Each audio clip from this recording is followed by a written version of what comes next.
Christ est ressuscité, il est vraiment ressuscité. Alléluia, alléluia. Quand viendra le défenseur que je vous enverrai d'auprès du Père, lui, l'Esprit de vérité, qui procède du Père, il rendra témoignage en ma faveur. Et vous aussi, vous allez rendre témoignage, car vous êtes avec moi depuis le commencement. Je vous parle ainsi pour que vous ne soyez pas scandalisés. On vous exclura des assemblées. Bien plus, l'heure vient où tous ceux qui vous tueront s'imagineront qu'ils rendent un culte à Dieu. Ils feront cela parce qu'ils n'ont connu ni le Père, ni moi. Eh bien voilà pourquoi je vous dis cela. Quand l'heure sera venue, vous vous souviendrez que je vous l'avais dit. Parole du Seigneur. Cet évangile nous annonce un programme qui ne va pas être facile pour beaucoup d'entre nous. En tout cas, pour déjà les apôtres qui vont être rudement mis à l'épreuve depuis le début de la Pentecôte, sur les premières années et décennies de leur construction d'église. Ils vont annoncer la parole de Dieu un peu partout, et pour beaucoup, cela sera synonyme de mort comme martyr. Étienne sera le premier comme martyr, il donnera sa vie pour l'annonce de la parole de Dieu, mais bien plus, tous les autres apôtres, à l'exception de Jean, tous donneront leur vie pour l'annonce de la parole. Ils rendront donc ce témoignage au prix de leur sang. Et nous, de notre côté, aujourd'hui, en 2023, que pensons-nous qui va se passer pour nous? Que pensons-nous de la vie avec le Christ au quotidien? Sommes-nous prêts à donner notre vie comme les apôtres, à donner notre vie pour l'annonce de la parole? Moi, ce qui m'interpelle, et je pense que beaucoup d'entre vous ont été interpellés par cette parole, on vous exclura des assemblées. Bien plus, l'heure vient où tous ceux qui vous tueront s'imagineront qu'ils rendent un culte à Dieu.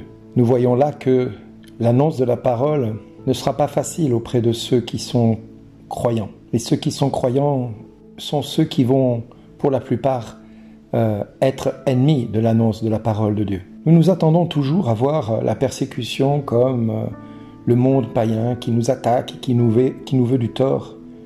Mais la première des persécutions que nous pouvons avoir, et beaucoup d'entre vous en avaient fait l'expérience, quand ils ont rencontré le renouveau charismatique, ils sont allés voir leur prêtre ou leur pasteur, et ils leur ont dit, pourquoi nous ne mettons pas un groupe de prière dans notre église? Et beaucoup se sont entendus dire, non, mais attendez, revenez sur terre, hein, c'est bon. Oui, beaucoup se sont entendus dire ça. Et encore aujourd'hui, certains se l'entendent dire parce que, vous comprenez, c'est tellement plus facile de contester quelque chose qui est à l'aube de sa naissance. Donc on arrête, on fait en sorte que ce réveil n'ait pas lieu. Et on peut imaginer un gros réveil avec 2 grosses cloches qui dit... Eh bien, quand le renouveau charismatique est arrivé dans l'Église, qu'elle soit catholique ou évangélique, eh bien, beaucoup de serviteurs de Dieu ont appuyé sur la sonnette de ce réveil qui arrivait dans l'Église. Et beaucoup l'ont fait taire parce qu'ils craignaient de perdre le contrôle de ce qui se passait au sein de leur Église. C'est humain et ce n'est pas une chose qu'il faut leur reprocher, bien au contraire. Cela fait partie du plan de Dieu puisqu'il nous l'a annoncé. Ils s'imagineront rendre un culte à Dieu en faisant taire en nous cette espérance, cette rencontre avec le Seigneur Jésus-Christ. Beaucoup vont être déçus par leur prêtre ou leur pasteur parce que celui-ci ou celle-ci va lui dire non, on fait les choses comme j'ai l'habitude de faire et on ne change rien parce que c'est pas comme ça que ça se passe. Il faut d'abord que l'Église se réunisse, qu'on discerne, savoir si c'est de Dieu ou pas de Dieu. Et pendant ce temps, le peuple périt faute de connaissance. Et oui, nous avons dans notre Église, et quand je dis notre Église, c'est toute dénomination chrétienne confondue. Attention, je n'incrimine aucune Église. Je dis simplement que toutes les Églises, toutes les dénominations chrétiennes ont le même problème depuis la nuit des temps. Ils veulent régenter ce que Dieu fait en son sein et ils veulent à tout prix contrôler ce que le Saint-Esprit suscite dans l'assemblée. Parce que eux ne sont pas inspirés, ne sont pas visités par le Saint-Esprit, et donc ils sont un peu comme des personnes qui se disent « mais c'est quoi ce truc-là? C'est quoi ce truc-là » Ben oui, nous pouvons nous poser la question de « c'est quoi ce truc-là » Mais ne nous soyons pas trop durs avec nos pasteurs et nos prêtres. Ne soyons pas durs avec nos évêques, parce qu'ils ne peuvent donner que ce qu'ils ont reçu. Et ce qu'ils ont reçu, c'est un enseignement basé sur le raisonnement, sur l'intelligence humaine. Et donc tout ce qui est humain doit prendre une racine, une étude purement humaine, un discernement basé sur l'humain, pour essayer de voir Dieu agir. Alors, certains membres du clergé ou de l'Église ou des pasteurs vont, pour certains, accepter de se laisser bousculer et vont accepter de laisser le Saint-Esprit agir dans leur communauté. Et là, nous avons la joie de pouvoir voir, par exemple, Raniero Cantalamessa, qui, quand il recevra le Saint-Esprit, dira que le renouveau charismatique est une chance pour l'Église. Et il a eu l'esprit qui s'est ouvert, tout comme Lydie.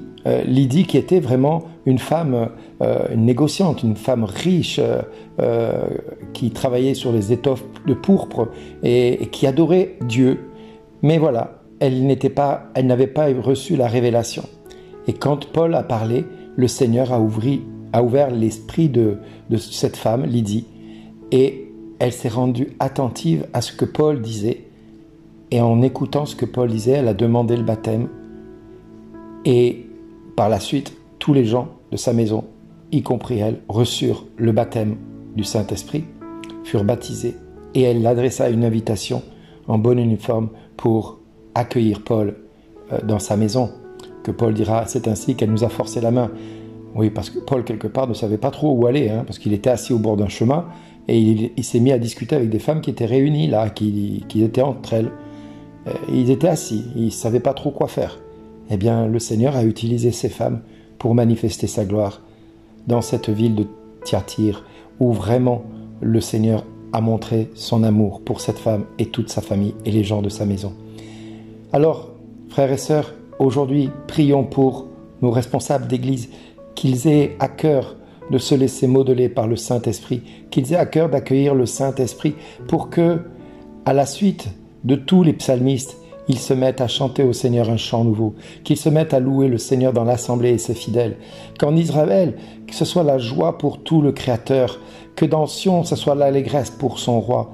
Alors nous pourrons danser à la louange de son nom, nous pourrons jouer pour lui tambourin et sitar, car le Seigneur manifeste son amour à son peuple, il donne aux humbles l'éclat de sa victoire, que les fidèles exultent, glorieux, criant leur joie à l'heure du triomphe, qu'ils proclament les éloges de Dieu. C'est la fierté de tous les fidèles de Dieu. Soyons un et soyons proches de nos responsables d'Église. Prions pour eux en ce jour, pour qu'ils puissent dire Amen au témoignage que certains sont appelés à rendre, même si pour cela, ça nécessite d'être bousculé dans tout ce que nous concevons. Voilà, frères et sœurs, soyons bénis tous et toutes, et à chacun je dis merci d'exister.